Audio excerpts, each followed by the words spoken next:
So I was, like in 62, my uncle lived in Hopewell. George Hopewell. That's my uncle. Yeah. So I stayed with the Smiths. Hawthorne Smith. Yeah, Hawthorne. So when I just came down, I don't know where they live. So before I knew them, I was checked with the fire station back in Rockingham.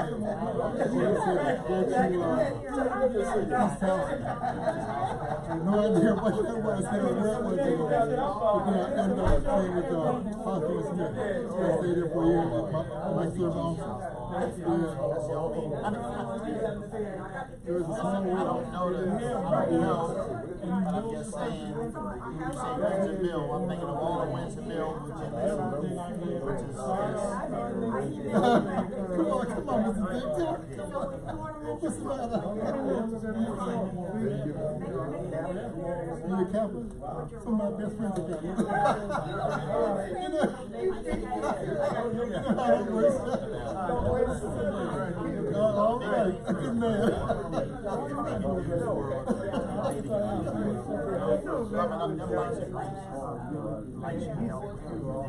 The name sounds familiar. Not at all.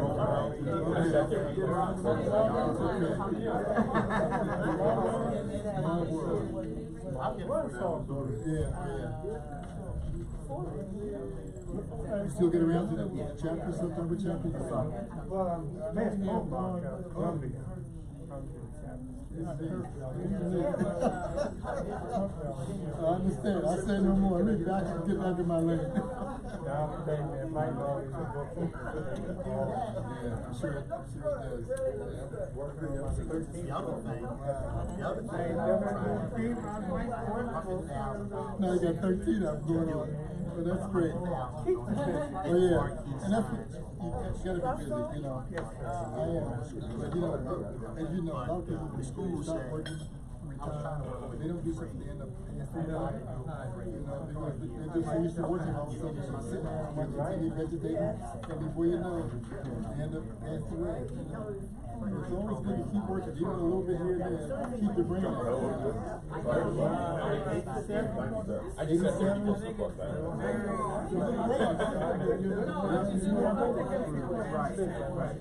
Oh yeah.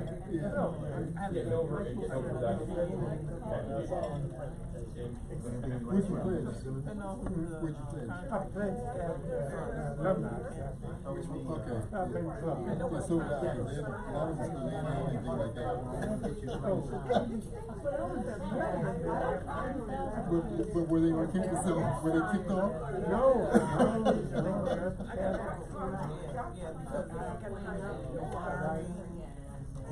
Other things that were more important at that time, right? I understand.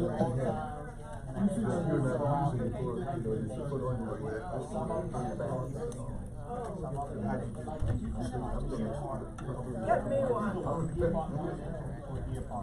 And music.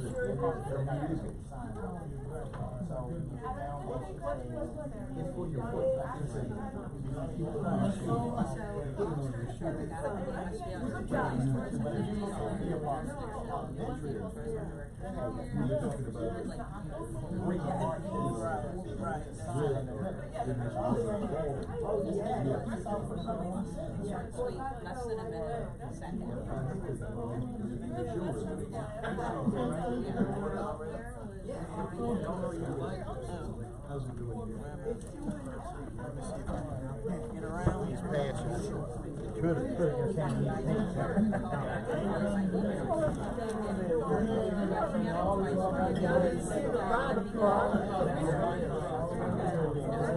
I don't wear that often. Everywhere I go, no, today I think I'm wear that. Good place to wear.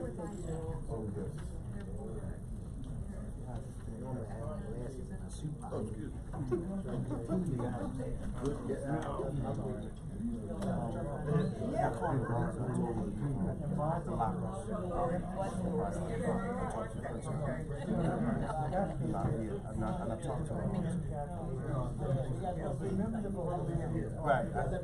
Yeah. And Good afternoon, ladies and gentlemen. good afternoon. Let's try it again. Good afternoon, ladies and gentlemen. Good afternoon. Thank you. It's much better. We'd like to start our meeting today. I know everyone's not here, so we're kind of on a tight schedule. So we're going to start and introduce myself. I'm T. Russell Hopewell. I'm the president of the Simmons Museum of Negro League Baseball. And for those of you who don't know, we're at 10302 Grand Central Avenue in Owings Mills. We have quite a few dignitaries in the room, but we'll save that for a little later. The restrooms are behind me. It's first come, first serve. And There's a lot of literature on your tables, but please be sure and take it with you. You don't have time to read it now. Please read it later on. But this is our annual board meeting with the board of directors, the advisory board, volunteers, and guests. So we'd like to welcome you to our annual board meeting. And the object of our meeting today is to share ideas, what we've done with the board, what we plan to do, and also pick up suggestions and ideas that we may be able to use. I want to give you a little history briefly of the museum, when it started. Started in June of 2008 when Bert, Audrey's husband, and Audrey decided that a group of gentlemen and volunteers and friends got together at their home to talk about developing a museum for Negro League baseball. From that meeting, we went to, by September, we were incorporated 501c3, and then we had a soft grand opening in September 29. But in the meantime, we were meeting at the Presbyterian Church. The pastor and his congregation gave us the opportunity to meet in the annex at the church, so we appreciated that. And then in 2013, the former county exec, Kevin Kamenetz, announced the permanent location for the museum, which is at Owens Mills Retro Center. And the space is shared with Baltimore County, branch of the Baltimore County Library, the Community College of Baltimore. And in 2014, we had the grand opening at the library. And also the name was changed to the Herbert V. Simmons Museum of Negro League Baseball Leagues, Inc. And that's in name of Audrey's husband, who played in the Negro Leagues. What the museum does, we try to administer projects designed to educate, advocate, and generate widespread interest surrounding the Negro Leagues' awareness of the culture and the impact they made. And back in the day, this was the only thing that a lot of Negro families had a chance to do on Sundays. Was a big day. Hats, dressed up, and everyone seemed to dress up and do a lot of things, and it was a very active thing. The thing that we do now, we just have a lot of displays that you see around the room that Ray Banks has, and you'll hear more about that. Artifacts, memorabilia, and they tell a story from the 1800s up into the 1950s.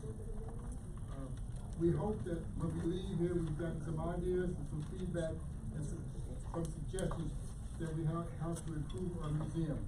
A couple things I want to point out that on former Martin O'Malley proclaimed the second Saturday of May as Negro League Day in the state of Maryland. And we have one of the bill sponsors here today, Delegate Melvin Stoops. Just raise your hand, Mr. Stoops. He was one of the sponsors along with Vernon Jones, Senate Bill 248, House Bill 48, which is the second Saturday as known as Negro League Day. So we thank you for that. And also, Audrey gave me just one history fact for the month of the Black History Month, is that a person by the name of George Edmund Taylor was the first person of African descent to officially run for president of the United States. So it was not Obama, it was not someone else, it was George Irwin Taylor, first person. At this time, you will hear more about the museum, but at this time we have Peter Brooks do the invocation. Peter? Thank you. We've all gathered here today because we have a story to tell. And it's really an amazing story. And it's one of the greatest stories you've ever heard. It has to be. Not just the collective story, but the individual stories. And it's our job to teach these young people and to help them discover the greatness of our story. Let us pray.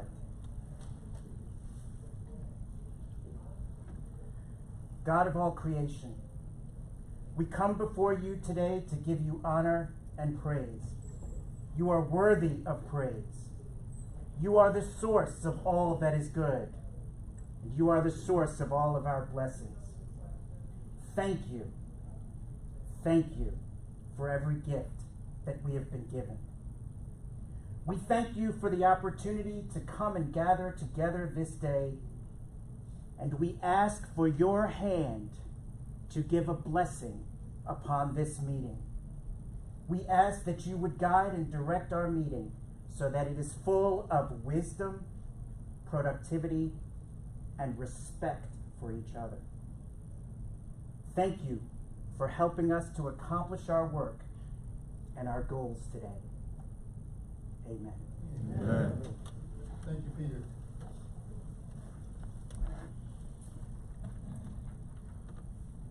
Next on the agenda will be the introduction of board members, advisory board, and rather than me try to tell everyone or name everyone, we're going to start with Ray Banks. I would ask you to give your name and one thing about who you are. Don't make me have to stop anybody, Ray. I'll start with Ray. Let me see how we do. One thing. How you feel, Ray? Good afternoon, everybody. Thank you all for coming. First of all, I hope you enjoyed my heart is fulfilled. I'm Ray Banks, better known as the Negro League Ambassador, and I'm also very proud to say I'm a co-founder of the Simmons Museum of Negro League Baseball. And I will be talking today in reference to what the future has in store for all of us. God bless you all, and again, thank you all for coming. You're very special people to me. I knew I should start someplace else, but anyway. I'm Carmen Calloway Murphy, and I'm delighted to be here, even though I'm not a member of the Baltimore County. I'm actually living in Harford County, and we are trying at Harvey Grace, Maryland, to erect a statue to a former Negro League player from Harvey Grace, and his name was Ernest Burke. And you, in one of your package deals, there's some information about Ernest Burke, and we're trying to get that statue erected within the next year. Thank you. Mrs. Davis? I'm Elizabeth Diggs. I'm the wife of Louis Diggs. Made that very clear. You notice how I put it all. Next. My name is Louis Diggs. I've been documenting the history of African American life in Baltimore County. This is my 30th year of volunteering, and I'm just about to produce my 13th book. And I really am so interested in children learning our history, and that's one reason why I'm sitting here today, because I know what you guys have been doing as a league. Children should be aware of it. And I'm so aware of those guys down in the Turner Station area. Really nice. So, won't talk long. Good afternoon. I'm Councilman Julian Jones, councilman in this area and proud supporter of the Negro League. My name is Peter Brooks. You've met me before. My grandfather was Cab Calloway, and although he was not a member of the Negro Leagues, his band would entertain the baseball players as they came around and performed together and play baseball. Good afternoon, everyone. Johnny Olszewski, the 14th County Executive of Baltimore County. Pleased to be here and be in support. Yeah. Thank you for having us. Hey, Pops, how are you? I'm Charles Young, I'm a District 4 coordinator, outreach coordinator, and anything you guys need in this area, just contact me. Good afternoon, everyone. I'm Adrian Jones. In Annapolis, I serve as the Speaker Pro Tem. I'm also of interest to this organization. I was the chair of the Capital Budget Subcommittee and was the sponsor of the bill that allowed funds to be able to go to African American historical organizations. Yeah. Good morning. Yeah, good morning, everybody. Tony Baysboy.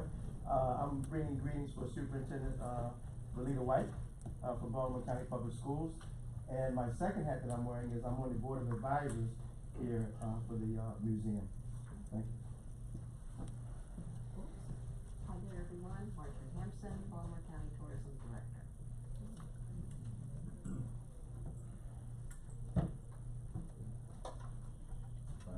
Find it difficult for you to get on my feet. Leo Gant. I'm Russell somewhat hamstrung me by saying that we only had one situation of experience that we could talk about.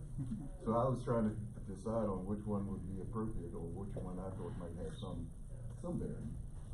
I was with the Civil Rights Council on civil rights, who were instrumental in forming the initial Congressional Black Caucus in Washington, D.C. And I was a member of that board, and it was quite an experience, and the celebration that we enjoyed, similar to this in the Capitol building, was supposed to, I treasure that and for pictures to reflect on that experience. But I wanted to feel that this organization has as much impact as Negro League and any opportunities that we find to advise our young folks about where we came from and who we are. So I'm pleased to be a part of this organization as an advisory board member.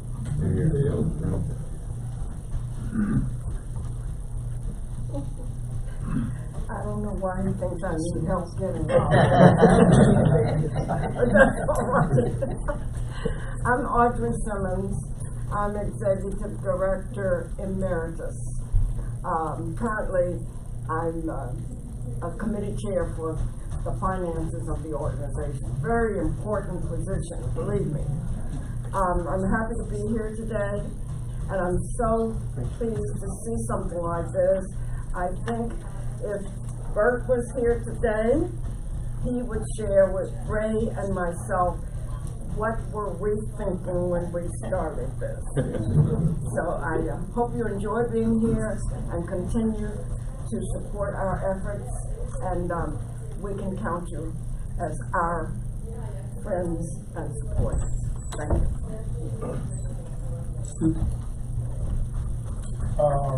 I'm Melvin Sticks, former delegate, former city councilman, Baltimore City. And just one little correction for you. On the sponsor of this bill, which was actually 10 years ago, not today, 10 years ago, when this bill was sponsored along with Johnny. I still call him Johnny, or Connie is there. We went into the House of Delegates together, and he's the one that nicknamed me Pops. Yeah, man. What's the other tall guy? Todd Schuler. Huh? Former Delegate Schuler, Todd Schuler. Schuler, yeah. We call him the twin Howard. Both of them were up the other. I'm the lead sponsor on this legislation, not the co-sponsor. Lead sponsor is a little bit of a difference in that. And the lead sponsor normally is the one that introduces the bill, and then from the floor, the speaker accepts co-sponsors from the floor. So I thought I would take a little credit for being the lead sponsor, thanks to Ray Banks, your church members, and brothers in this effort of producing. I was a pretty good ball player, I just was in the wrong state when this was going on. Okay? Thank you very much. Jeff. Jeff Bank with Adler Display. Been lucky enough to be involved with Ray and everyone else in developing and designing some of the exhibits and displays throughout the museum. Good afternoon. Former Baltimore County Executive Don Moeller. As the Sun paper so aptly described it, I think appropriately, the accidental county executive. I always stand wherever I am, particularly with this group, in memory of our friend Kevin Kamenetz. And I have to say that, and Tony Bazemore was there with me, but I always remember that Tom Cruise movie where Renee Zellweger says, "You had me at hello." And I can tell you that first day that Mr. Banks and Miss Simmons came in and talked to Tony and me about the Negro Baseball Museum, there was something special between the three of us. And they had me at hello. And from there on, it was an easy sell to county executive cabinets to get involved. And as Tony Bazemore and I always said, county executive cabinets always had a way of seeing things before others could see it. And he immediately thought we weren't thinking big enough. And we had a variety of ideas in terms of the ways we could display this memorabilia. And as he is wont to do, he looked at us and he said, "We're building this beautiful library in this beautiful community college. It's going to have hundreds of thousands of visitors. Why are we like hiding this light under a bushel? Let's go all in and put it there." And the four of us sort of look and go, "Yeah, that makes sense." Again, he was ahead of us. So anytime I can be with this group, it touches me. And anytime I can be with my really good friend Louis Diggs, who made my life as principal at Catonsville High School so much easier. It's always a pleasure to be here. Thank you.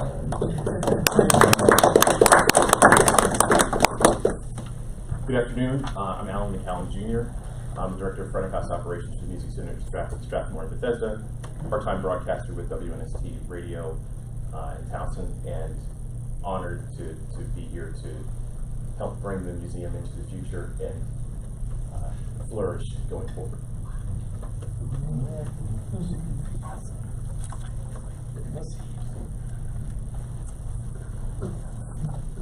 Good afternoon. My name is James Knott. I was a personal friend of Judy Johnson's. After Mrs. Johnson's sudden passing, my wife and I took care of Judy up until he had to go into a nursing home, and I started in 1971 carrying Judy to Cooperstown and continued that every year up until he couldn't go anymore. Like after Mrs. Johnson had, he lost his all interest. Pleased to be here. Thank you very much. And good afternoon, everyone. My name is Andrea McCourt-Carty. I'm the president of the Judy Johnson Memorial Foundation. We're out of Wilmington, Delaware. It's a pleasure to be here. We're trying to all come together and keep the history alive. I have to just acknowledge, Mr. Simmons. I have to go back to Mr. Simmons because he used to come to Judy Johnson night all the time, and I just remember saying, "You need to be honored." He says, "Honor me."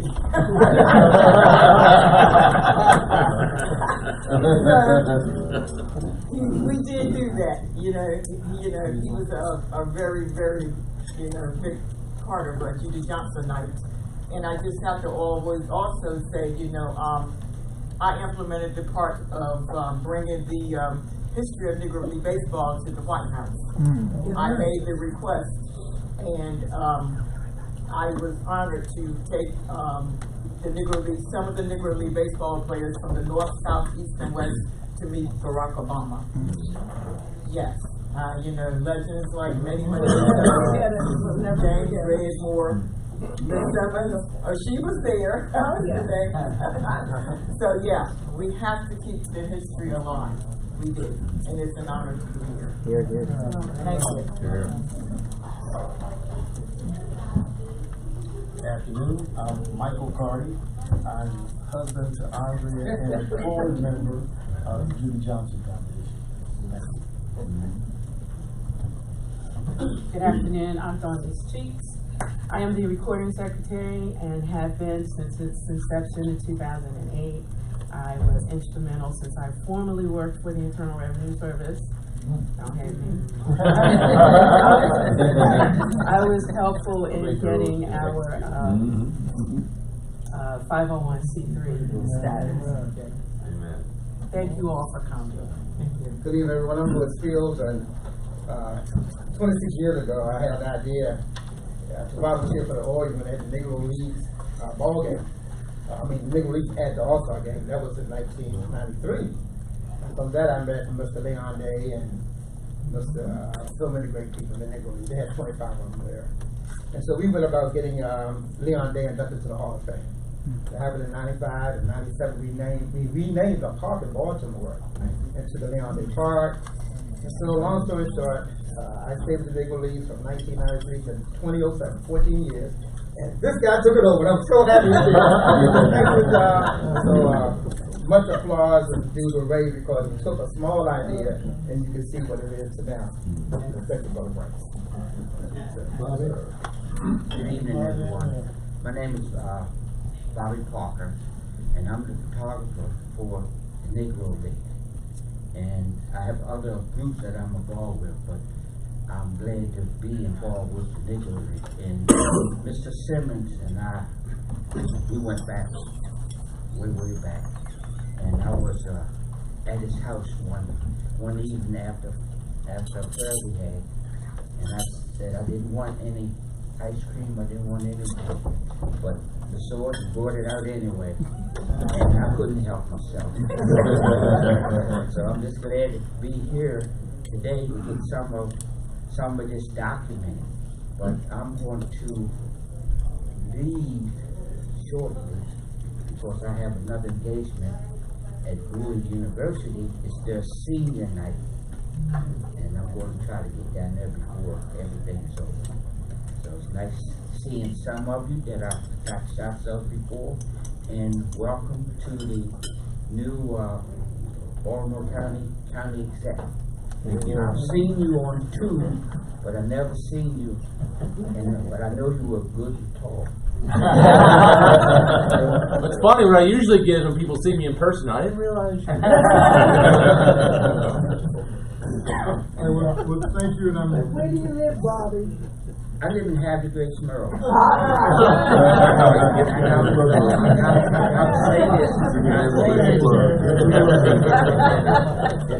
So I got one for you, John. They don't say. Really help you someday on the radio. Ernest statue. Ernest that's my uncle. So we're in the process of getting that done. Well, thank you all. As you heard, there is quite a bit of history here. I hope it will continue. We're going to move on with the program. We're going to start with Donnice with the museum review of activities that we've done. And try and keep it short because we're working on time and you know what I'm talking to.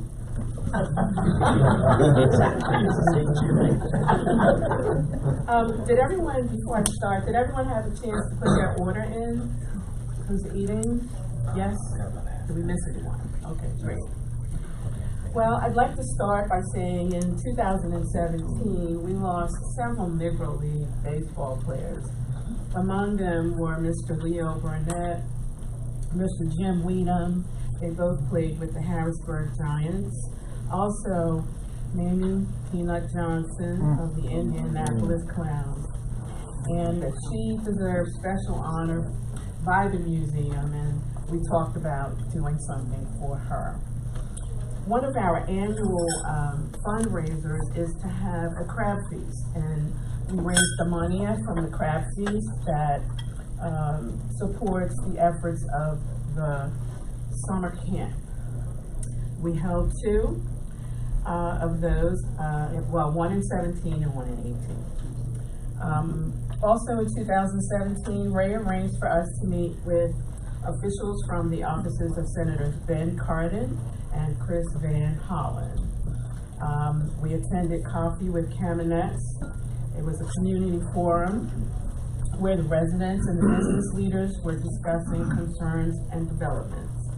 We represented at the annual Maryland State Fair, which we do every year, thanks to Ray Banks. And as usual, we traveled with the museum exhibits to more than 75 venues, thanks to Ray Banks. And we also conducted a multitude of museum tours, thanks to Ray and other board members. In 2018, we discussed the Pierians' interest to install Romare Bearden's baseball history. He played with a team called Boston Tigers. We represented at the annual Baltimore City Spring Training free baseball clinic for Ray Banks. We explored a proposal to redesign the website, and we approved a new designer. We deliberated sponsoring two main fundraisers: the celebration of Negro League Baseball Day, which, as you've heard, is the second Saturday in May, and also a Gala Day of Honor celebration. We were going to do that sometime in late October or early November, but we didn't bring either of those to fruition. They are tabled for a later date. We attended and supported an annual fundraiser for the Ernest Burke statue, as you've heard of. We represented at the Maryland State Fair again with the museum exhibits. Every year we do about 75 traveling museum exhibits, and Ray heads that. We conducted a multitude of museum tours, and finally, we vetted and signed the bylaws for the museum operations. Thank you. Thank you, Donnie. I'm going to make a change for the agenda, and I'm going to have, because he has to leave early, Johnny O, we're going to have a few words before we start with Ray. Thank you, and thank you all again for the warm welcome. It is wonderful to be here with you. I apologize, I've got to go in 20 or 30 minutes, so former county executive will tell you that keep your calendar pretty busy. But it's important to be here, and I wanted to be here to both not just give greetings, but express my thanks to the Joint Advisory Board and the Board of Directors for telling the story. You know, Mr. Simmons and I had one thing in common. I couldn't play ball anywhere near as well as he could, I know, but we spent time in the classroom. And when you spend time in the classroom and you're an educator, and the county executive Moore will also tell you, I mean, that means something, especially when you're a history teacher. And the importance of remembering our legacies and our histories is so critical, not just so that people understand how we got to where we are, and not just telling the story of wondering how much longer it may have taken for Major League Baseball to welcome black ball players without the Negro Leagues and what they represented, but also to tell the story about where we're going ahead. Because for as much progress as we've made, we've further yet to go. And that's true here in Baltimore County, and it's true beyond. So, as a teacher, as a county resident, I'm grateful for each and every one of you. Just as we all stand on the shoulders of those who came before us, and there's an incredible foundation laid before me as I enter into this role and continue to work with you, and I'm here to affirm my desire to continue the good work that has been done and that is yet to come for the museum. So Charles will be here, Marjorie's here, so there's actually a great project grant as part of the Arts and Commission application, and so as you're continuing that work, we'd encourage you to also make sure that you stay in touch with us to apply for that as we're looking to expand. But we're here to be a partner, even as we face, you may have heard me say, difficult circumstances and difficult budget choices, we have to still find ways to invest in our priorities. And so this is a priority, and I'm so proud to have the museum be here in Baltimore County. So thanks for giving us a shining example of what's possible, and it's really something that we can all be proud of, and I'm just thrilled and honored, so very much look forward to working with you all. Thank you. Thank you. And I want to publicly apologize in front of this group for leaving County Executive Reshevsky with this fiscal mess. Trying to dig out of it. John, we certainly appreciate the time and the energy, and we look forward to continue to work with you. We'll move on with Ray at this time. Ray is going to talk about the museum expansion and signatures. Good afternoon again, folks. As you know that we're located at 10302 Grand Central Avenue. Enjoy on March 27th of 2014, cut the ribbon. The foundation was laid down by former County Executive Governor Cabinet. Martin Mullen, Tony, Martin everybody had a part in this wonderful success story. My part in here today is to show you some of the side things that we've done. This is how the second floor looks now. Forget about coming, it's already here. It's here. This is the third floor level, and to my right, that's the first floor. Tell the story. We've entertained 7 folks from France. They came to Baltimore. I forgot what year that was. But the year they came to Baltimore, they were from the Federation of Boxing, but they wanted to come to a museum. They could have picked the Reginald Lewis Museum, the Black and White Museum, but God told them, please come to the Herbert B. Simmons Museum of Negro League Baseball, and they did. It was a wonderful experience, talking to the folks that were there, all 7 of them, and they really wanted to know a lot about the Negro League. And right away, they're from France. I thought I told this already, we need to take the Negro League to France. So they gave me a verbal invitation. I think that was done in fun because I don't think that's going to happen. But you never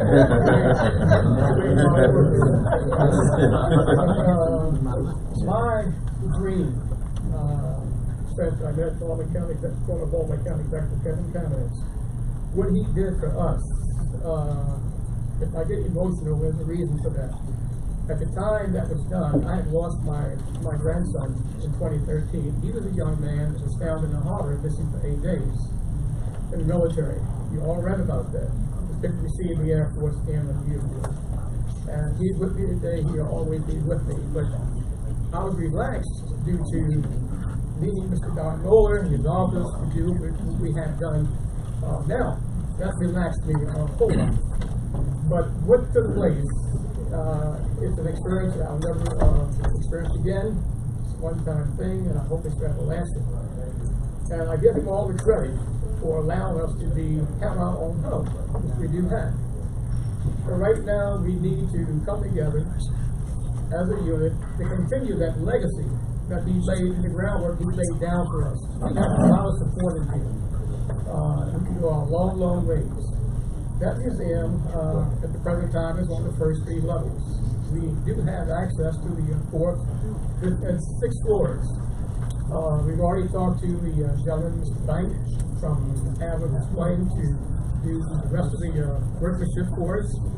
And we plan on going up to the 4th, 5th, and 6th levels in the near future. But we need your help. Everybody's help to help us in a financial way and in a spiritual giving way. And the greatest gift you can give is when you give up yourself to help others. That's why we're here. We're not here alone by ourselves. God directed all of us here today to be at this meeting. I firmly believe that. We need to do a lot of things with signage on the parking ride lot. I talked to the administrator of the MTA, Mr. Kevin Quinn. A representative from the MTA was supposed to arrive here today with us. I retired from the MTA in 2006. I started with them on August 2nd, 1971, 35 years of service. I did not want to leave the MTA. A lot of people don't believe that, but I love my job.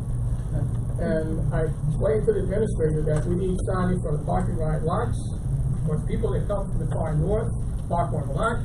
They're on the metro, they go downtown, they come back, go home. They know it's a library there, but they have no idea that in that library there's a Negro League Baseball museum. So signage should be there. Signage should be on the metro cars and also in the metro station. In the surrounding area of Wayne's Mills, we will probably do a lot of things as far as advertisements. With different stores, with different companies. I've talked to a lot of people, and a lot of people are unaware of the fact that in their neighborhood we exist. So we've got a lot of work to do. To do this together, and to come together in one group on a mission that was started in 2013, we can do this. That's why we're all here today. The House of David, the main reason why I wanted to use that team on the 4th floor is due to the fact that team is an Israelite team, partly due to more Israelite players.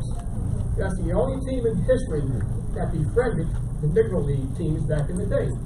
If your pamphlet, it's a little small pamphlet, there's a story about how they opened their hearts and so the doors, they traveled with the Negro League players, the teams, they reside with them with lunch, dinner, and they did wonderful things. So why not have that story? So Samuel Page pitched for them for a long time, and there were other ball players at the Negro League that also helped them out. So why not tell that story? And I believe that story had something to do with the civil rights movement as well. Because a lot of people don't realize that if you research the House of David's team, they were part of the civil rights movement back in the day. And another thing they did, they reached out to the other teams and told them, if we're coming to your town, the Negro League teams will be coming with us. If they're rejected, the team that's coming with them, they wouldn't play themselves. So they were very firm on that, and they stood their own. They did not want to play unless the Negro League teams played too. So that story needs to be told. Being that Kevin Cameron was Jewish, I can see this happening on the fourth floor, the display of the House of David's team, and a legacy on the wall of Kevin Cameron, what he did for us, the organization. And I talked to his wife Jill in reference, I haven't talked to her yet, but I think I talked to Mr. Bazemore about having his wife Miss Jill to do the unveiling and the two sons when that happens. So you see, we've got a long way to go, and we're doing the right thing, and we're doing it at the right time. And I honor all of you for being here, the VIPs I call you. I didn't know where I'd be able to stand up here amongst special people. I'm just the average person myself. But they call me the drum major for justice, like Martin Luther King said, but my heart and soul for the rest of my life is to keep this lady's legacy alive. Her husband, Herbert Simmons, he was a man, he was just like a E.J. Hutton. When he walked in the room, he was man of attention. And I wanted to say this too, County Executive, I met you down in Turner Station. When the field was dedicated, my softball team was on the field at the time. When I played ball, I forget where I'm at. And I apologize for not coming to you at that time. And Dr. Jones, thank you so much for having us at the NAACP convention last year, I think it was. That was an honor. We've been a lot of places. We do a lot of things. And my mentor is sitting right there with his arm around his wife. He's done a lot, and he's with us too today. So, and my special lady over there from Wilmington, Delaware, and her husband. The picture of us at the White House is right here. I'll pass it around so you all can see. She did this in 2 months. She got us to the White House. She made one phone call. In 2 months, she got us to the White House. We've done a lot of things, and it's a heartfelt thing that I wanted to do. It's mainly to keep this legacy going and have the second part of that with the organization in Baltimore County to help us provide what's needed in our museum. Did a great job, Ray. Thank you, Ray.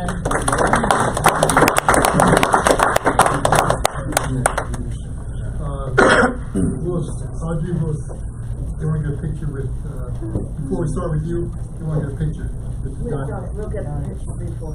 Yeah, that's where I have to leave. You have to leave. Thank you myself. Thank you myself. You could, I'd love to. I already gave you a brief on your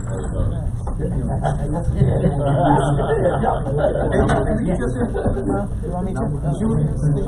With the number of people visiting Trump, you can go there in 2 days.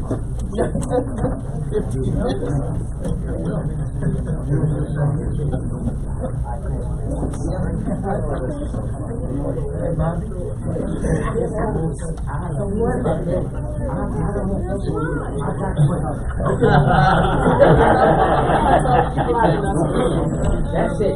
Now, everyone else, I do have you already. And ladies, just line up there.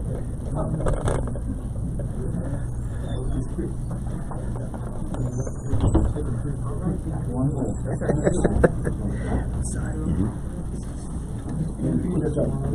Now, we're going to talk about it.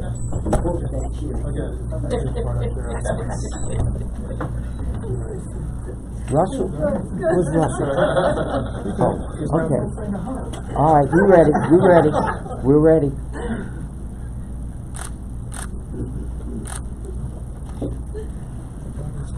I'm done. I'm done. You got other ones who wants to take it, but I've got mine. Thank you. Whatever we can do. Yes. We have a plan. We have a plan. All right, Johnny. Yeah. All right. I have to get my notes. That's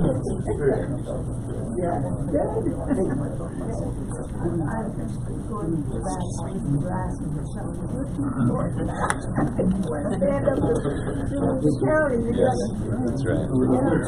All right, moving on. Audrey is getting her notes. And we're getting ready.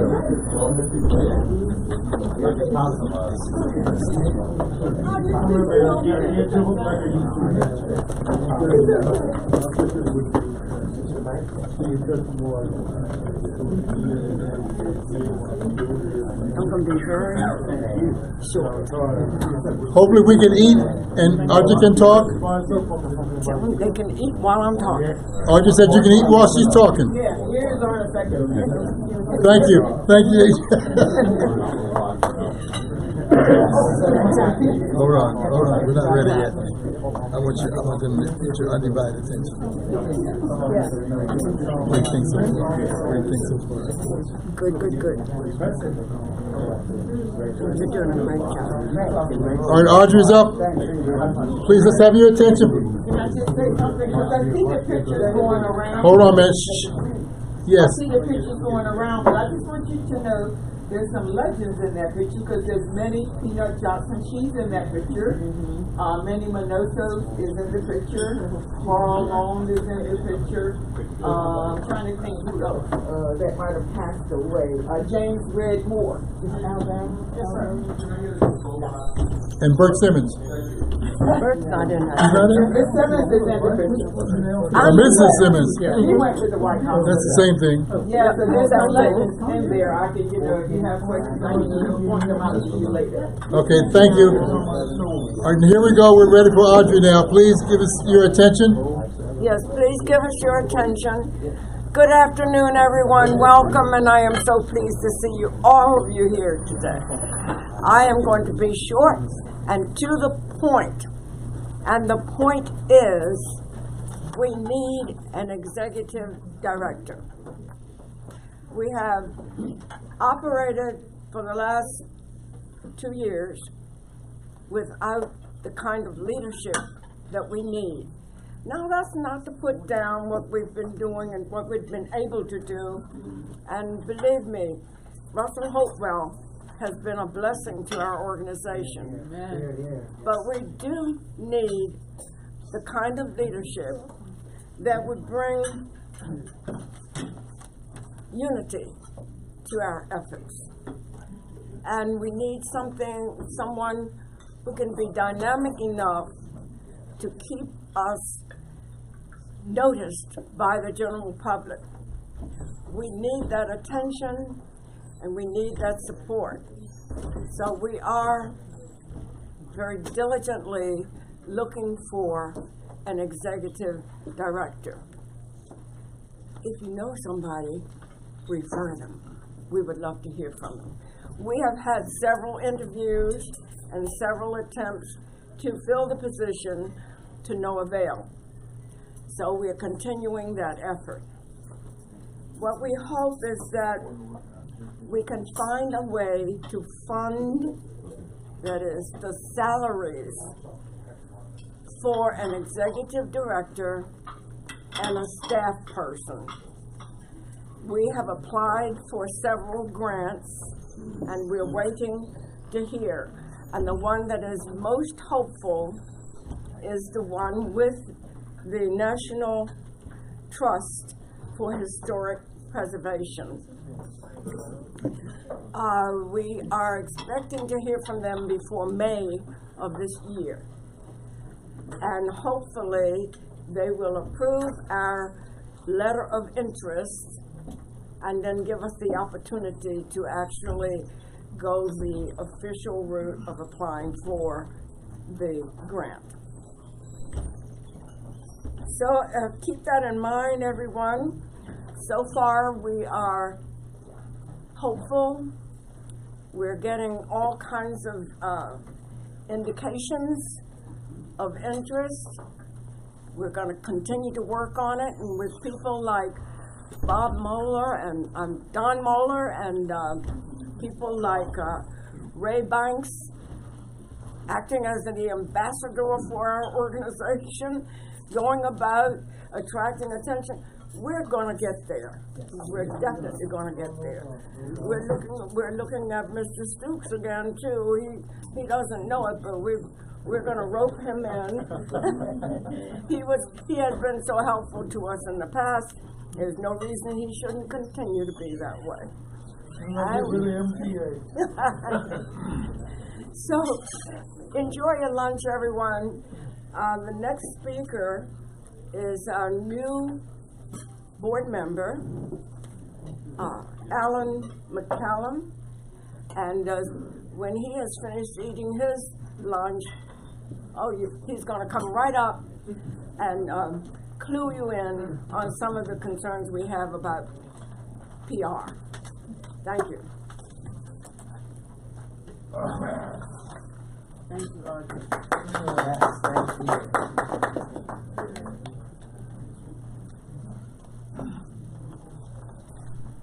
How is everyone this afternoon? Good. I'm Alan McCallum Jr. Thank you for having me.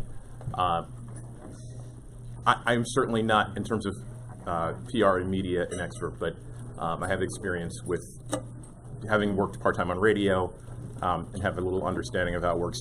And the 24-hour news cycle tends to be your friend when you don't have scandal. So that's certainly something to consider. And I think that this is actually a fantastic time, maybe not so much for baseball in Baltimore for the Orioles, but for us, in the sense that with the expectation that the team's going to be bad, a lot of radio, in particular radio, but even some TV, will be looking for ways to fill the void of entertainment that people are looking for.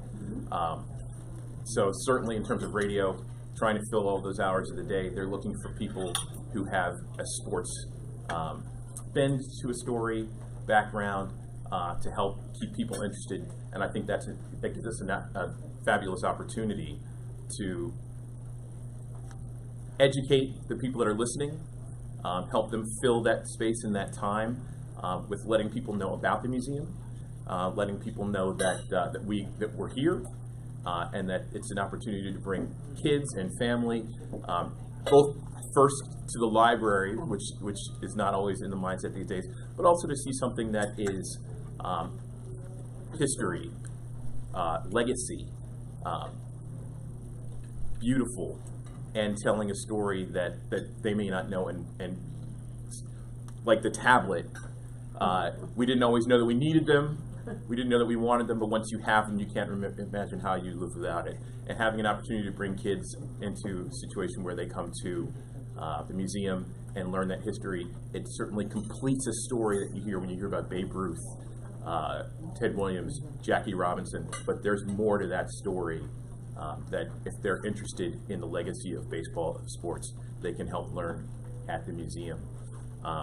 So I think this is an opportunity in this summer, as baseball is getting started, to reach out to the radio stations, to reach out to some of the TV stations to say, hey, as you're trying to fill your time over the next 6 months, keep in mind that we have stories to tell, and that there's a place that you can point people to, and let's figure out times where we can meet people and have representatives come on to the stations and talk a little bit about, usually what happens is they want to talk about the game today, and then they give you an opportunity to spend anywhere from 60 seconds to 2 minutes talking about your what you represent and what you're there for. So that's the way I would approach media, particularly going in this year. Probably the next couple of years, they'll be looking for that. And baseball, for a large part of the baseball season, it really is the only game in town. So they're particularly summer months, June, July, August, are really good months to help get people involved and interested in listening about the story. I'm also not a social media expert, but I will tell you that the thing that keeps people interested is seeing it repeat in your feed on a regular basis. Obviously, photos are a huge part of that. People respond very, very well to photos, and we certainly have a treasure trove of archival photos and history that you could put up that will show up in people's feeds as they get to know who the museum is. Daily facts that you can put up so that they're constantly in the feed, so that people get led to the Facebook page or to Twitter or to a website so that they can learn more. Is really a way to get people interested, and that starts with getting more people. To get more people into the feed, they have to know about it. But once they're there, you have to keep it active and changing. So to have a regular update to the pages, so that as people go, there's something different to learn every time. There's a different photo to see every time. I believe will go a long way for what people are looking for. And again, to get kids interested, they're always looking for new stimulation. So to have a different fact to put up on a daily basis and different photos to put up each day, I think is a great way to get people interested to going to the pages and finding what is interesting, and then to keep the pages updated on a regular basis. It's the way I would go about trying to bring more people in and getting them interested in the things that are going to be coming in the future for the museum. Mm-hmm. And I just want to say, Mr. Banks took me on the tour in December, and my sister had told me about the museum on many occasions, but the tour and the passion that Mr. Banks offered each time was really infectious. And I think having that opportunity to walk the space and see it, and then the excitement of seeing the expansion will go a long way to help bring this more to people in this community. Thank you very much. Thank you, Andrew. I think if you haven't had a tour with Ray, you will be convinced of what you need to do to help out. Before I continue, the gentleman just walked in. Would you like to introduce yourself? I'm sorry, you have a mouthful, but we don't want to light anyone. Good afternoon. My apologies for my tardiness. Ken Buck, representing CCBC. I'm the director of the Randallstown and Owings Mills Extension Center. We are co-located with the Negro League Baseball Museum, and I'm happy to be here. Thank you for coming. Just want to say before we get some comments and recommendations, Tammy Murphy gave me this. Booker T. Washington, they're having The Man, the Story. It's a dramatic reading along with expressions of faith. Baltimore Gospel Choir and an authentic slave meal will be served. I asked Tammy what that was. I didn't know, but I think we all know what it might be. But it's Saturday, February 23rd, 2019, 2:30 at St. John's Episcopal Church. That's in Habitat Grace, 114 North Union Avenue. I think you may have some. So if you can support, please support. If not, she'll see if you get some. We're doing nicely. We'll keep moving. I'd like to thank Ray and those everyone else for the comments and what we've done. But now the part comes to what we really need to do is to find out suggestions and comments that we can take and use to further advance the museum. So the floor is open for comments, questions, suggestions, anything at all. Mr. Fields and then Mr. Stoops. Yes, sir. I want to shot my hand up first because this is very important. And one of the things we all can do. I shot my hand up first because sometimes as a historian, we know it's most important for things in context, and then you can move from there. January 31st, 1919. Who knows what that was? January 31st, 1919, 100 years ago. What happened? I was 1920. January 31st, 1919. The day Jackie Robinson was born. So we're in the 100th year of the great Jackie Robinson. So this point the brother made there, why not tie in the work of the museum with that historic 100th anniversary? Because all over the country, everybody should be acknowledging the fact Jackie Robinson turned 100 years old a couple weeks ago. Well, most of us don't remember the dates. I just happen to remember the dates. So, and also, sir, I have a radio show every Monday, live, 10 a.m. from 1 to 3. And all of you from Wilmington and Harvard Graves, if you got some things going on and really good stuff in community, they're helping the community, I'd like to have you on as first Monday guest. Doesn't have to be first Monday, but I try to use the first Monday in the month to talk about these kind of projects and initiatives. Particularly, they have dates coming up later in the month. It's great to announce in the first part of the month. What station are you on? 10 a.m. on our cafe. Okay? So again, I'm now advocating that all of us in sports and history and legacy find a way to honor Jackie Robinson, and so doing, you uplift what you're doing as well. Okay? Thank you. Thank you. Yes, sir. Mr. Stoops. Thank you very much. We're sitting here thinking as presentations were being made, and it may have been suggested already. If it has been, Julian, Adrian, Charles, it would be a tremendous tool. I do a mentoring program every Thursday, 9 years now, at an elementary school in Baltimore, in the city, I'm sorry. It would be great and we have come into the county from my MTA perspective and brought children from Owens Mills High School that had never been on public transportation before. Until we came out, picked them up in a bus, and we put them on every mode of transportation we had because I couldn't believe that someone that close to the city never been on public transportation, but it happened. And I think it would be great because of the proximity to the metro, if every single school in Baltimore County and Baltimore City, not at all 1 year, but spread it out, the amount of schools that we have. How many schools does the county have, Julian? Right? We got 170. 172, right? 172. So it's about the same in the city. I think 180.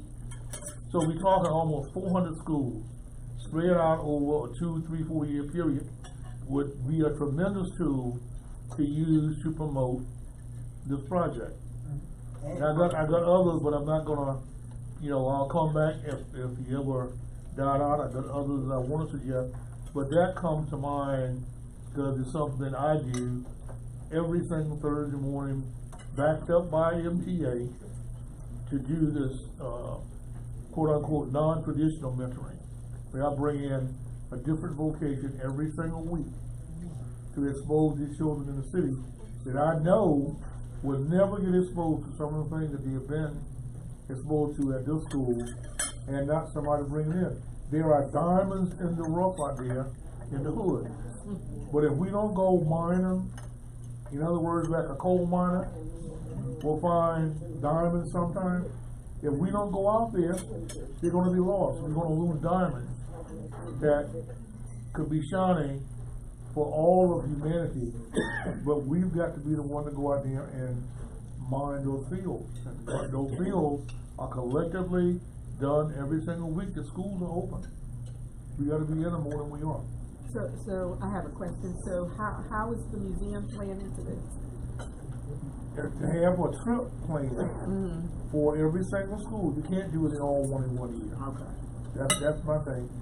Make sure that at least every single school in the county, every single school in the city, including Anne Arundel, Havre de Grace has been mentioned a whole lot of times, Harford County, Cecil County. Well, we've got 24 different jurisdictions in the state of Maryland. Why not invite everyone? Because it does expose everyone to what's going on, especially those of color and not of color, to learn about this history, because there's a lot involved with the history. I think don't undermine the fact that this is also an opportunity for young people to be introduced to the public transportation, because now we can tie in with the MBA as something really strong. Really, you're right on the house that this is located at the only transit-oriented development in Baltimore County. Right. That's a So TRD. one of the things that a lot of times that, you know, budgets are tight, getting transportation for kids. But being as though public transportation is tied right there with the metro, just about every school in Baltimore City could come out here at a very reasonable cost. Some of the ideas that I had was, number one, come up with a hashtag Negro League Museum, and then have, or Discover Greatness or whatever, and then have a place for people to take pictures and have like a contest so that you can encourage your visitors to take a picture and ask them to please put that hashtag on the bottom. Absolutely. That way, every person that walks in is advertising what you're doing. The second, one of the things I just thought about sitting here, I thought, well, what I'll do, I'll add another episode of my newsletter for February, and I'll highlight you guys, and I'll highlight Louis D, the museum, and I think that'll be a good idea. The other thing that you can do is try to see if you can secure a sign that will be on the parking garage of the either the one that the county owns or the other one. But just like every new restaurant or business that goes in the Metro Center, they're getting a space on that parking garage. So if you can get a space there, there's like several 100,000 cars ride up and down 795 each and every way. Is it free? Huh? Is it free? The sign is not going to be free. Whether you're going to be able to post it there, that I don't know. Okay. But what I do know is that the developer, Howard Brown, is going to at some point put a big electronic sign on the parking garage displaying messages. And as part of that agreement, he has to do something like 15 minutes of every hour of public service announcements. Okay. So that would be free if you can get on there, and I'm not sure about all the details. But those are just a couple of quick ideas I thought of while I was sitting there. Let me do Pamela, then Mrs. Diggs, and then Marjorie. Yes, I was part of the outreach committee of the, now you can help me,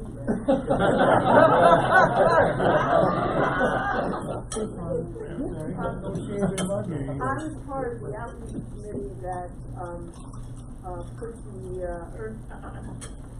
Romeo Bearden connection to the Negro League exhibit in the Negro League Museum. And I think that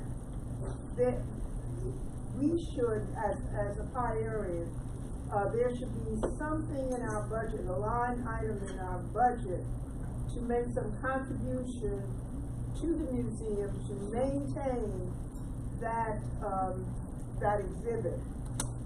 We have not had a lot of contact yet, Mr. McClellan, with the museum about events and things of that type. So there are other groups out here, women's groups and fraternities and whatnot, who should be in support of the museum, but especially the Pioneers, since we have an exhibit there. And I'd like to work out something with you that on a yearly basis, that we should have something in our budget to indicate that we are supporting that exhibit. We missed an opportunity with the Reginald Lewis Museum because they had a big Romeo Bearden exhibit. There was no mention in that exhibit of Romeo Bearden's connection to Negro League baseball. But I think that there are going to be other opportunities for us to make that a strong collection. Of course, Romeo Bearden has that massive piece down in the subway station at Lawrence Street Station. So we want to be more involved. I think Pioneers would like to be more involved. Thank you, Miss. Hold on. Hold on. Miss Fields. Oh, okay. Fields? Miss Diggs, I'm sorry. Miss Diggs, I'm sorry.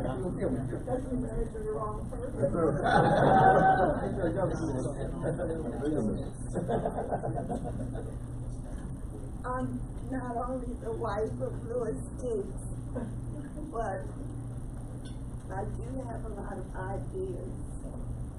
And I'm wondering if, in order to make this a worldwide event, that we might use Johns Hopkins Hospital or perhaps displaying on their walls, or, you know, as you go through the hospital, and many people from all over the world visit there every day.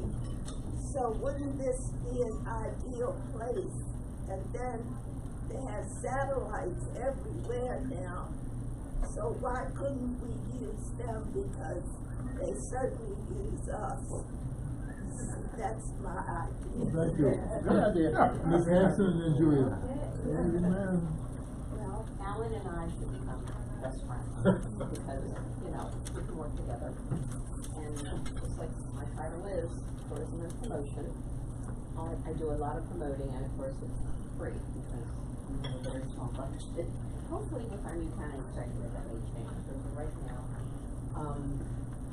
I do a newsletter every month. Goes out to over 10,000 folks. This month, first and center was the Baseball Museum. It's Black History Month, so a lot of my articles were all about Black history. If you go to the tourism Facebook page, I just changed the cover from Valentine's to the Black History, Black History Month, I guess, representative of the Negro League Baseball Museum. So I'm always promoting. You're in our tourism guide. If I do say so myself, I did a beautiful ad. Thank you very much. That's right, right? Yeah. I want to email and I checked it out. that it was a good picture. Yes. It's in the USA Today Black History Month pull-out section, and it's available, I think, all month, even into March. We have a picture of Bert, we have a picture of Lewis, Benjamin Banneker, Marietta Lacks, Robert Kirby. Oh, and then in the center, of course, is Hampton National Historic Site, which is basically come to Baltimore County and see, you know, a good representation of African American, prominent African Americans in Baltimore County, with, you know, a relationship with Baltimore County. So you are not forgotten. I just, you know, I need some events to post. If you're taking your show on the road, send me that information. And post it. We also have on our website, of course, an event calendar. It lists everything that's coming up. I have some cards here, so just send me your events. I'll get them up for you. But I'm trying, you know, as best I can, with our little budget, but maybe one day. Maybe one day. But I know, it's terrible. But so Alan, you know, send me and I can send you. And also, oh yeah, give me your email addresses and I'll get you on our e-newsletter, our monthly e-newsletter. So yeah. So basically, that is it. But you know, I have to share the wealth since I'm all of Baltimore County. So I can't peer in on you every month, but of course, you know, when I can and when it's appropriate. What's your Facebook address? It's just Baltimore County Tourism. That's it? Yeah. Okay. Just do Baltimore County Tourism. And the website is enjoybaltimorecounty.com. Okay. Thank you. Thank you, Margaret. Mr. Jones. Yeah. I apologize for my eagerness. I did not know that there was a waiting list. But I just wanted to piggyback off of what the delegate had said earlier, and I signed on to. But I think, in addition to trying to get the kids from the schools to come, it may be a good idea to send a teacher. In other words, offer the schools a speaker for a class that could come out and talk about the Negro League Museum, talk about the history as a teaser, and then say that, hey, you know, I strongly urge you guys to follow up. In other words, I don't know, I've never been a teacher, but I've been in schools, and I know that sometimes teachers are looking for some living, something other than just them lecturing every day. So if you provide that, and then have a cadre of volunteers that will be willing to go, it would be a good idea to entice people or give them a little bit so that they would want to follow up and come out. I want to follow up that, though. Stay in my place. Mr. Diggs, then Tony. Oh, then Don. Okay. Mr. Diggs. Okay, actually, Mr. Diggs, hold on a minute. Okay. Dr. Jones. What about it? She had a hand back. I'm sorry, Mr. Jones. I didn't see your hand. Speaker Pro Tem. You may speak, Ms. Jones. Speaker Pro Tem. Speaker Pro Tem. Speaker Pro Tem. I'm thinking more about this. Mr. Diggs, go ahead. No, actually, I have been working with Ray for many years, having his display up in the Baltimore County African American Culture Festival, where many thousands and thousands of people come through once a year. And actually, I've been cheating Ray because there's always a fight for space to go into the historical area that I chair. But I'm sort of motivated now, and I'm just thinking, you know, thanks to people like Adrian and others, have given me over $400,000 to convert an older church that was falling down to a museum, of which I have designated my museum primarily when I bring children in an environment with lots of images set around, and they seem more comfortable in this setting. And since we're here in Baltimore County, we have several Negro families of Negro League baseball players, especially down in the Turner Station area. And I think that since all of our goals is to educate our youngsters, why don't we do this together in some program in the museum? It's not as large as I would like it to be, but I think this would really help, especially in the education of our children, and I'm sure I can get a little financial help some way I think. I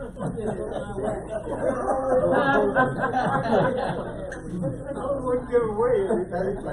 I really think seriously about that idea. I think it would be wonderful. Where is it located? I have a museum. It's called the Diggs Johnson Museum. Okay. It's in Granite. It was a falling church, early 1800s. I converted it, saved it, and converted it to a museum.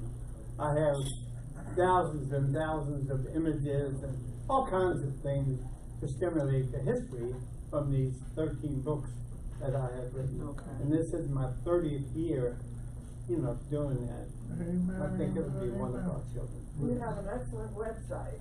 Oh, thank you. Thank you. And then people could learn a lot more about your location and what you're doing there. Ms. Jones. Okay. Sort of piggybacking off of Mr. Diggs, another avenue to kind of get you out, but it's confined during a 90-day period that we're in the General Assembly. I know Lou feels he's down there all the time. So I don't remember, tell me if I'm wrong, if you had had a display down in Annapolis, have a day that you're recognized on both the House and the Senate. We can do that, and particularly if there is a significant day. Second Saturday in May. Well, we're not in session on the second Saturday in May. We're in session Monday through Friday. But it doesn't mean that you can't recognize something on a Friday. Right. Well, yes, Lou. House Bill you're in charge. House Bill 644 is being heard on February 26th. And that bill is to commission a study of the 385-year history of Maryland, Delegate Ivy's bill. So we're trying to get everybody interested in Maryland African American history to be in Annapolis on February 26th. That would be a great day if you folks could be on the floor, because the bill is going to be heard at 1 o'clock that day. Is it too late to try and get on the program or something? No, probably not. We get, sometimes we have 5 or 6 groups come down, but I would have to put it in how many people who will be coming. That's for the floor. But if you're doing the display, we need to be able to see what's available that's open. You know, so the minimum would be what Lou was telling you, be recognized in both the House and the Senate. But if there's a significance on that day other than that bill, okay, you can't do a resolution recognition of bills that have not passed. But if something significant on the 26th that happened during okay, just think of something. I'll find something. Yeah, let me know as soon as possible so we can get it scheduled. Yes. Maybe Ray, you can coordinate with Adrian about that possibility. Yes. John Moore and then Ms. McCarty. John, did you want to speak? Yeah, I did. Just a couple of quick thoughts. One, I didn't want the county executive's words to get lost about the 3.6 million. He talked about grants.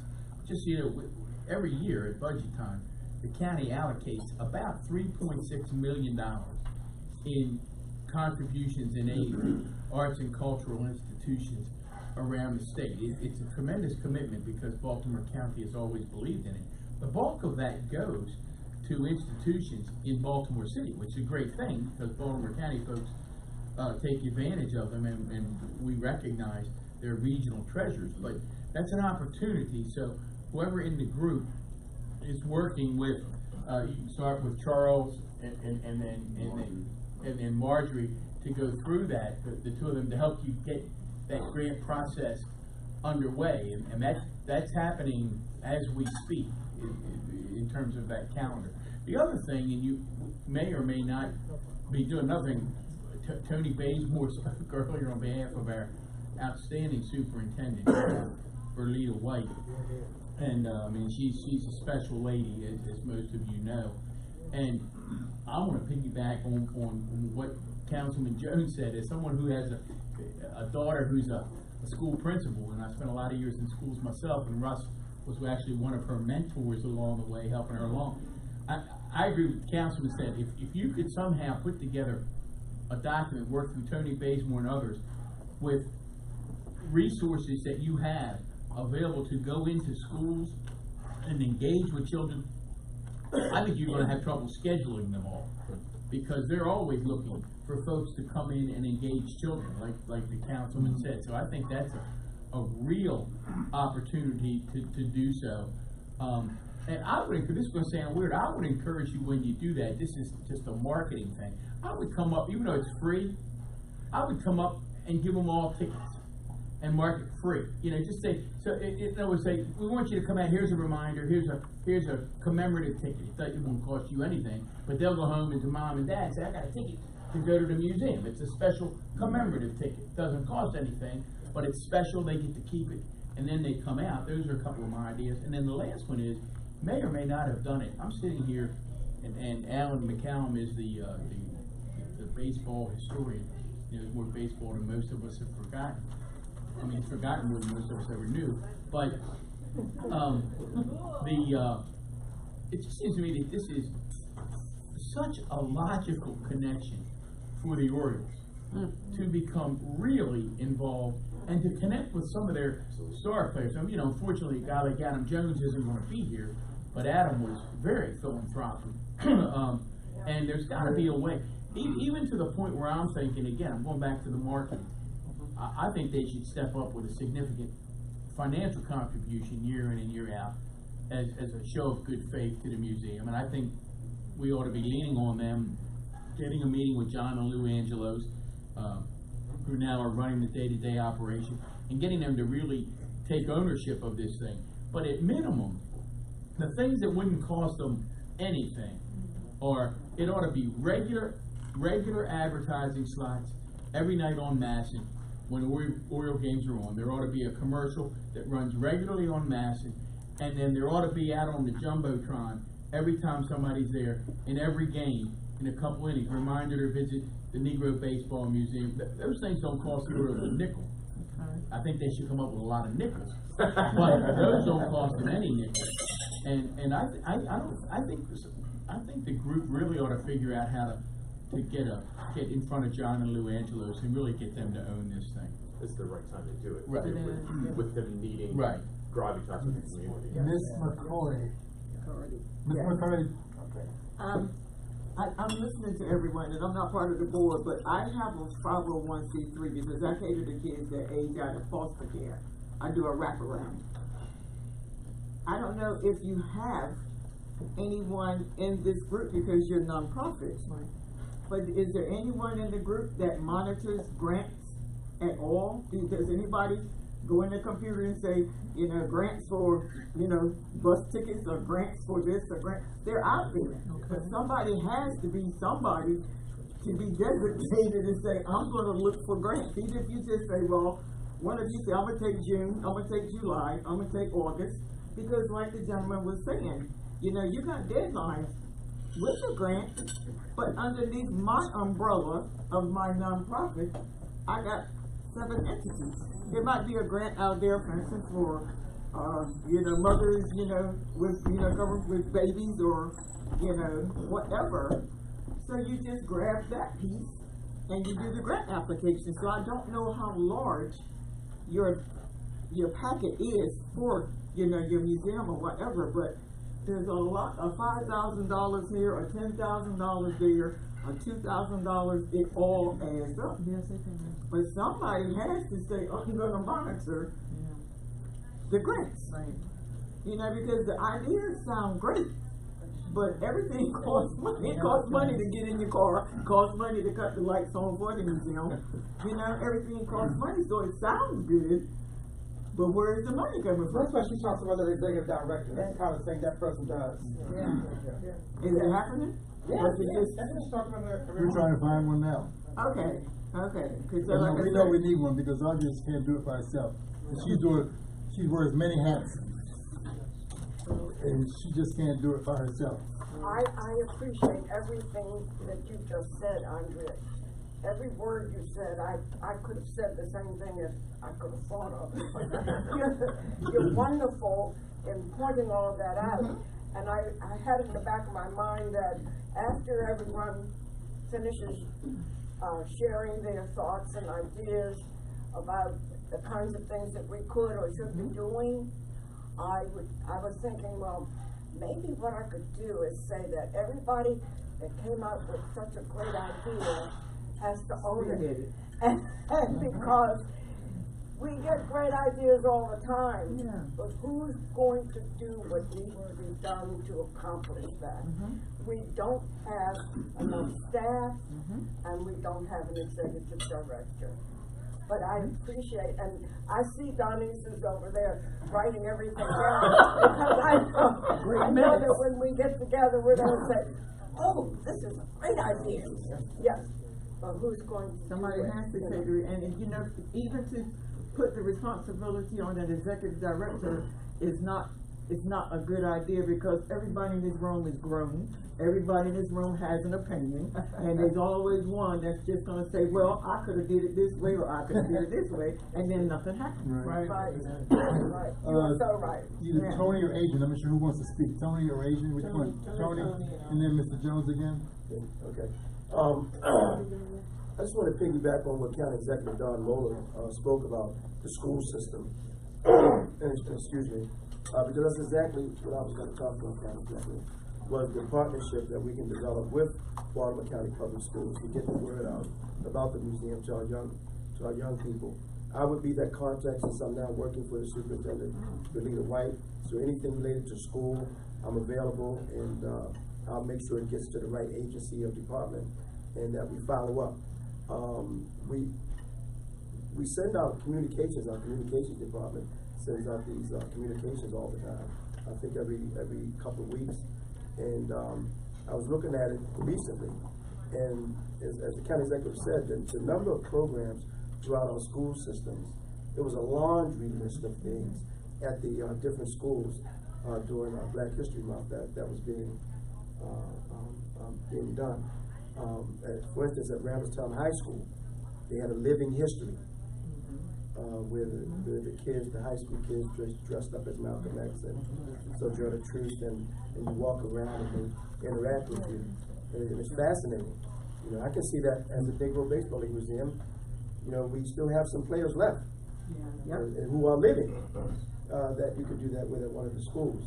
The other thing, too, in the county executive, man, we worked together for so long. we worked together for 15, 20 years now, since 2002. Celebrity, getting, in Baltimore County, there's so many athletes that live in this northwest area of Baltimore County. I'm always running, when I go to Toyota for my car, Ray Lewis just left here. His mom bought a house, she's in Old Mills. I'm in Giants at St. Thomas on Rangerstown Road. Flacco was there, talking to him. But it's kept me up at nights wondering, how do we tap into these celebrity athletes who live in this area and would be just a natural fit, especially if they're baseball players. But also, there's a lot of football players and other athletes that, even though they play football, they would get this story and would want to support. Tony, actually jumping in on what Tony's saying here, and I can certainly tell me who to make the connection to. The director of community outreach for the Ravens is a dynamic young lady named Heather Dorney.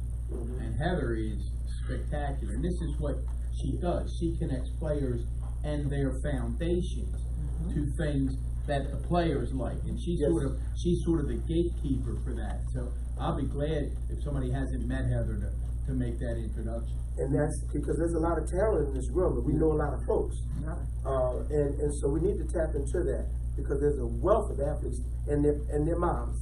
First thing they say about a house with a mom live in the area. And I'm gonna bump on him 1 second. Let me just finish up. Let me just finish up, because I'll forget. Losing control. This is my last day. What's your principal hang Principal Hopewell. And 8th Delegate Jones, Speaker of Tim, brought this up.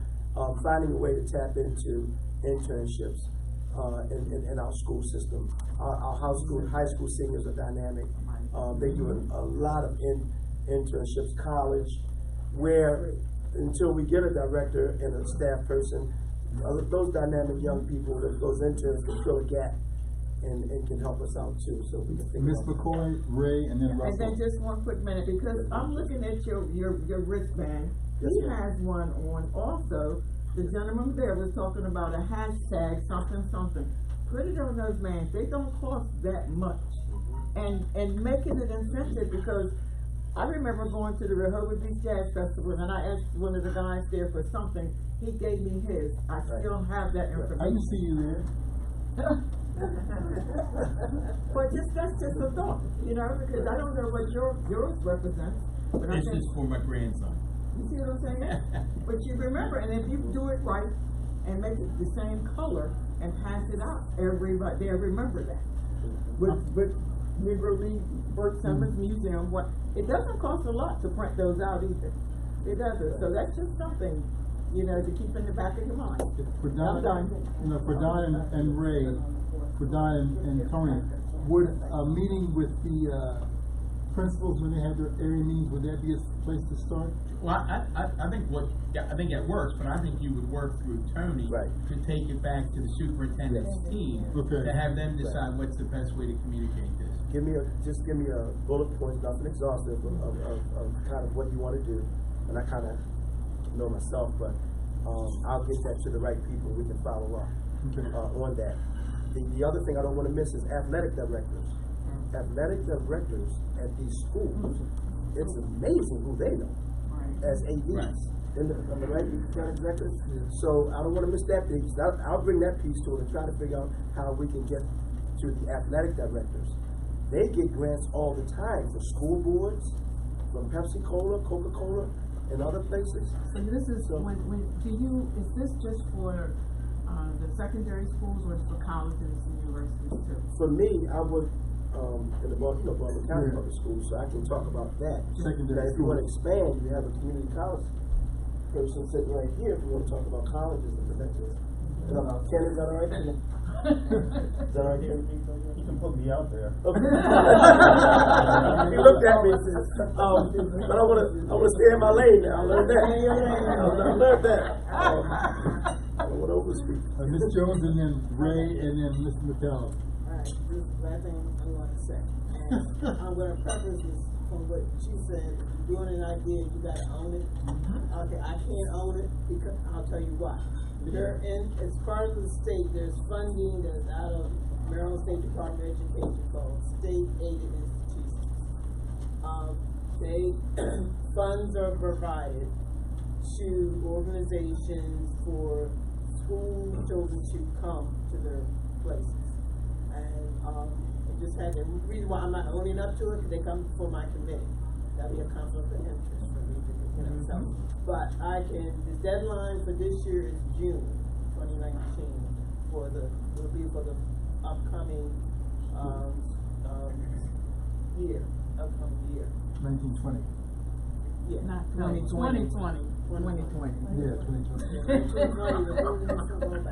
So, but it gives them an opportunity, as long as there's some kind of learning component with it, and that it pays for their bus, bus transportation that comes to the entity, and some of, so, but I will share the link with somebody, I can share the link. We just got jumping, who has to share it with. That's a good question. Who should we follow up? Who's the point person after today? Who would be the point? Audrey, who's the point person? Audrey Simmons. Mr. Hopewell. I'll do it.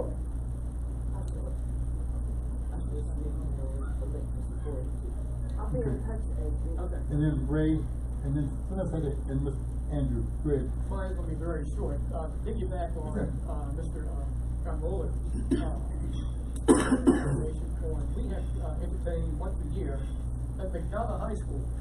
I was there 2 Fridays ago. Last year we entertained 500 students. This year we had students. Peter Brooks got the rendition of Ernest Burke in his uniform. Baseball player, Major League wise, Fred Valentine, who played for the Washington Senators and the Royals. He was with me last Friday. Mr. Simmons, a fellow from Lancaster. To make a long story short, we've done that, but that's the only school that we do, to my knowledge, in Baltimore County. Nothing against McDonough, but Baltimore County Public Schools. Yeah. In the city, Rockville Elementary School is the school that has those students that Tony talked about. There are 30 of them. And my idea is to see what my brother here wants, Lewis wants, to have those kids dressed up in costume, a massive celebration of Black history, not only confined to baseball, but massive. So these kids can sponge up all the history they need, dressed up in uniform. They're frozen. Walk up to them when you touch them, they come alive. And getting back to the Ravens, my contact out there was the director of player development, Murray Swain, played in the first championship game. They called me up a couple of years ago when Todd Heap and Mason was with them. We went all the way out to the Ravens camp and talked to the ball players, talked to the Ravens about staying on course and not getting in trouble. Then they came into the city down at West London Museum. Al Bunbury talked to him, Ray Moore talked to him. So there is an avenue that we can go. But I'm only one person. I'm going to need my brother's help in the corner to do things that make it. I can only do so much. And Mr. Simmons can tell you that I try to clone myself in these 2 places at one time. And you managed to do that somehow. That's all I wanted to say. Andrew, and then Jeff. The Maryland Historical Society has come into possession of a sizable number of negatives from photographer Paul Henderson, who's the African American newspaper. Many of those are shots of sports, baseball. Many of them are the Lehigh Giants. They're looking for ways to display the collection. And looking for ways to identify more of the people in the images. So they need historians to help them do that, and to help display it. There are no insurance concerns apparently because they're negatives. They can just reproduce the photos. I know they reached out to CCBC in terms of making that happen, and CCBC is interested in partnering with the museum to make all that happen. So that would require a three-way conversation, whether that be classes, one-day classes, bringing groups from schools in to see those. But between the two groups, they're looking for ways to make that happen, and are interested in partnering with the museum to do that. I'm happy to take that on. Jeff and Donnies, hold on. Jeff and Donnies, and Ms. Cameron and Ms. Stoops. I overheard someone say about doing internships from high schools. I can tell you, as a father with kids in college, both my kids have looked for internships, particularly when they're freshmen and sophomores. They're looking for internships. They're willing to work for free just to get something on their resume for their junior and senior year, where they're hoping to make some money. So they'll go out, marketing, PR. I would bet you could go out and plant some seeds with the athletic directors or the business department or the career development officers at local colleges, and get them really motivated to work and do some of this, pick up some of the things we can't find people to follow up with. I'll take that. And here you have Stevenson right around the I'll take that. That's what I was. Okay, Ms. Cameron and then Mr. Stoops. We had that experience, the pioneers had that experience at the Maryland Historical Society. And what you have to do is to get a group of people who recognize some of the old players and go down there, and they will lay out all of Mr. Henderson's work, and then you just recognize who they are. And we were at the Tuskegee breakfast a few Saturdays ago, and Superintendent White was the speaker, and she was honored, and I think she graduated from Tuskegee, or she has some contact with Tuskegee. And there is a very strong Tuskegee club in Baltimore that issues big time scholarships, over $100,000 scholarships. And I think that's another resource that you can look to. Mr. Stoops. Thank you again. Part of my MPA family just walked in. How you doing, man? Ended up in the library first. I want to put my colleague Delegate Jones on the spot for a second here, and just to ask us. And the reason I'm asking this is because I did a special bill that was requiring some special funding that was strictly for Baltimore City Recreation Department. And it got all the way to Sunny Die, and it died before it got to the floor. And I'm wondering whether that was possible. This was through a special lottery for 1 month. That they would run the lottery was okay with it. And it would be, everyone who bought those lottery tickets, the funds would be going to that particular entity. And so I know it can be done. And since we are 501c3, somebody mentioned about trying to raise money to get the executive director salary paid. That's not going to be no 15 cents an hour type job. Okay, if you're going to get someone effective, it's going to cost a few dollars. And we got to look. I'm looking at some creative ways that we might be able to do that. Now I know you can't introduce it, but I can find somebody to get it introduced, and see if that could be supported. If we got all the way to the floor and Sunny died on that piece, I think it can be done again, strictly dedicated to this Negro Baseball League. This was something for you to think about. In regards to MTA, and I'm glad my buddy just walked in here. MTA has been very supportive of schools and activities when they ask for free transportation. but it must be done in a constructive type manner. We can't give you no $1,000 tickets. But if you're talking 30 or 40, that's something that we can handle, and we have done it already. Like I said, came out here and picked up a whole busload of our articulated bus, a 60-footer, and it was loaded, and brought them from Owens Mill High School to our metro and put them on the metro, took them downtown, and then put them back on the bus, took them to the light rail, then ride the light rail into our light rail facility, and then back on the bus back to the school. So that is something that we can do, but you know, we can't handle the whole world, but we can handle some of the small stuff.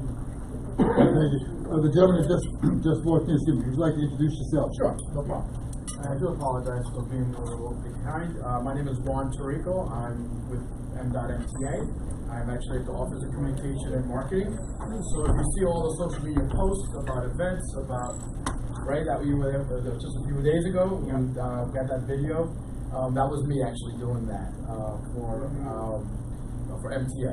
So if there are events, we do something called Explore Baltimore, which is one of our ways to really reach out to the community and find ways where people can use transit to get to locations. Now, our office is kind of a foodie place, so we kind of tend to do a lot of food stuff, but we also want to do other things that the community is doing, so we can really engage and have folks go out. Like, I guess 5 months ago was the birthday of Edgar Allan Poe, and there was an event going on in West Baltimore at his museum. I found out about it through the newspaper, so I wrote a post about, hey, if you want to go to the museum, it's located, and we took that was a Lime bus and which other bus went there. So that's some of the things we're doing at MTA, trying to connect folks to different things that are going on throughout the city, at different events. So for New Year's, we're talking about taking transit to downtown. For, of course, when the Ravens played, we had a whole promotion about taking transit to the Ravens game. Of course, when the O's Preakness. Of course, Preakness, we got. Preakness is different because we have these shuttle buses. Correct. So we want to make sure that the people understand that they can take the train. I know last year we had an issue with one of the trains, so it kind of like was a little bit hairy. It was a little hairy for a minute, but we were able to communicate with the folks. We post a lot on Facebook, and then we boost it.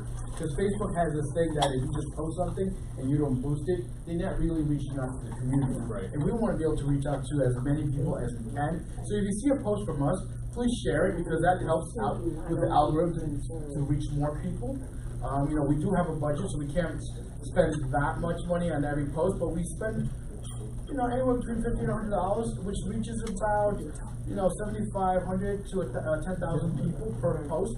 And we're very trying to figure out which are the posts that we really are very important at the moment to reach out. Whether it's a service alert, whether it's a change of scheduling, or whether it's just the Orioles or Preakness, and they need to find ways to get around. So if you see one of our posts, now you know who writes it.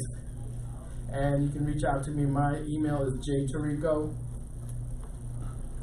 Tarico. I did not run it. TORRICO. Yep, TORRICO. At mta.maryland, spelled out, .gov. And I do apologize that I don't have cards, because I'm never outside anymore. I'm always behind a desk. Or running around, taking pictures of everything, so I don't. Well, while you're here, would you want to elaborate on the possibilities of having signage on the parking ride line, entering rooms, inside the station, and possibly on the metro train itself?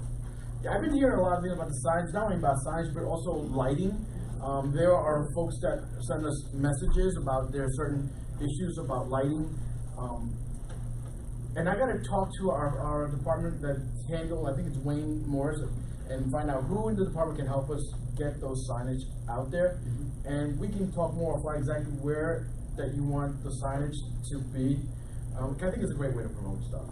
And not only that, we also talk about lighting, because we've had a lot of issues with folks saying that certain towards the end of the lot inside between the library and the metro. It's kind of dark out there, so they also want some lighting there, which I believe it's a good idea as well. So, but yeah, after this, let's have a conversation. We're gonna need to talk to real estate. Yeah. If you don't have to be included on something like that. Real estate. Oh, real estate. So that'll be I forgot who's in real estate. Okay, I'll reach out to the person in real estate then. Well, while we're on the subject of signs, what I was going to do is ask the developer about having you have the ability to put a sign on the outside of the garage. And obviously, all of those signs there, he has, I believe has contracted to run that, build it, whatever he did. But he's obviously the guy who's putting them on the outside. Inside the terminal, of course, you have to go with MTA. But I'll talk to the developer about putting a sign on the outside. Is that Mr. Dave Brown? Albert. And I find it's Black History Month, so put it out there now while it's still Black History Month. Okay? Well, I mean, I don't know. I get a lot of yeses in February, I don't get any other time. Another thing that we were contemplating, and I know this is a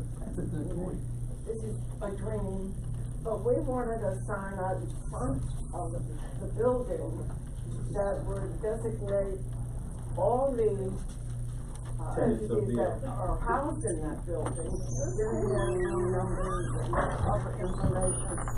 A sign like you find in a large business, a large building that houses a number of businesses.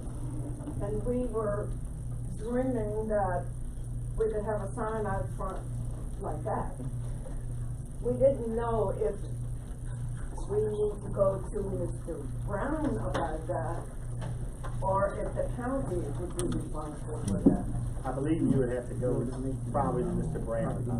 I believe, if my memory serves me correctly, when we went through the whole sign package for the development, I believe that there were going to be some signs similar to that had, you know, different things inside the whole complex. Yes. Those signs are not up yet, but all this, like I said, all the signs that were approved are not up yet.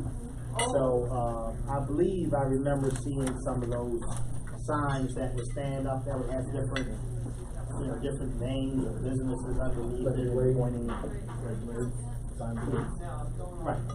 I believe that it's something like that. In addition to the big electronic one wrapped around the parking lot. Right now, down Central Avenue, you look over, it says library, but there's nothing that says museum. There's a big one inside the library. Can I make another suggestion also? Because when I was in the elevator, I couldn't remember which floor you were on. It would be nice if it's on the elevator button that will say which is the museum. At least the main entrance, the beginning of the museum. Like, we'll know which one.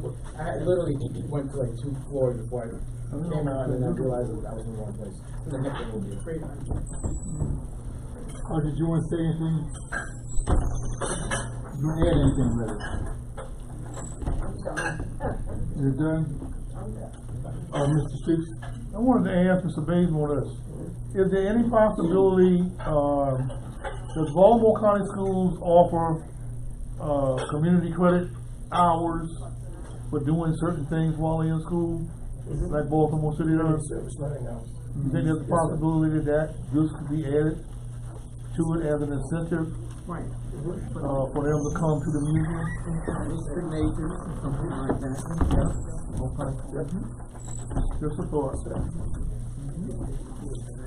Anything else? Yes, Tony. I didn't want to be disrespectful at all, but Delegate Jones and myself, we have to leave in a minute, and I didn't just want to get up and just leave. So I just want to thank everybody for everything. I think we've done some good work here today. I really do. We have all the right people in the room, and so I just didn't want to just get up and leave. Thank you, Adrian, both for your comments, and we will be in touch. Somebody will be in touch, definitely. Okay. Miss Teme and then Leo. So I'm gonna have to run. Okay, Doug, hold on a minute. 5 minute break. Hold on a minute, Tammy. Tammy, hold on a minute. Just want to thank, some people have to leave, so I just want to thank everyone for their comments, suggestions, and we appreciate having you here, and we will continue to be in touch. So those who have to leave, please do. And we thank you again, Tammy and then Leo. Mr. Chairman, before you leave, I have a suggestion or a thought that I want to pass on anyone who was here today. Hold on, ladies. And that's why I'd like to state for a moment. Well, mine is very short. So, I saw something on public